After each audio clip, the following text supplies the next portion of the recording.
2010, pagkaupo pa lamang ng dating presidente na si Pinoy, sinabi na niya, yung mantra niya, kung walang korap, walang mahirap. At dahil gusto nga niya sugpuin ang korupsyon, although hindi naman niya nagawa 100%, tinanggal niya yung mga hadlang sa kanyang adhikain na kung walang korap, walang mahirap. Kung natatandaan natin, sinibak niya through impeachment yung Supreme Court Justice na alam niyang hadlang dahil ito ay kasabwat at kaibigan ng mga magnanakaw na politiko na nasa gobyerno. Yung ombudsman, tinanggal din niya, sinibak din niya.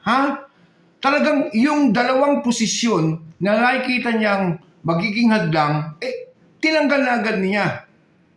Kaya naman, kahit papaano, matagumpay niyang naipakulong yung mga magnanakaw na involved sa PDAP at kung ano-ano pang issue.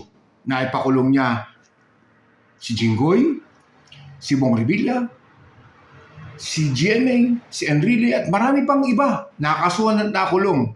Masaklap nga lamang na sitwasyon nung umupo si Duterte dahil kaibigan niya mga ito, mga best of friends niya, mga sumuporta at nagbigay ng pondo sa kanyang kandidatura.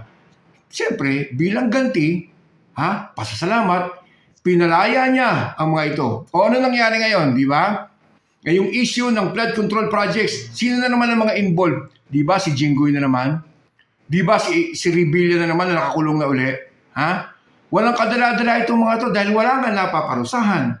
Walang nakukonvict. Dahil pag dumating ang panahon na nahahanan ng mga kaibigan nila at kasabot nila, ay nakakalaya sila ng maluwag. Kaya itong mga nakakulong ngayon at makukulong pa, wala silang takot. Dahil alam nila, by 2028, kung mauupo si Sara bilang presidente, muli sila yung lalaya. Happy again sila. Malaya na naman nilang magagawa ang mga kagustuhan nila sa salapi ng mga ordinaryong mamamayang Pilipino. Ciao!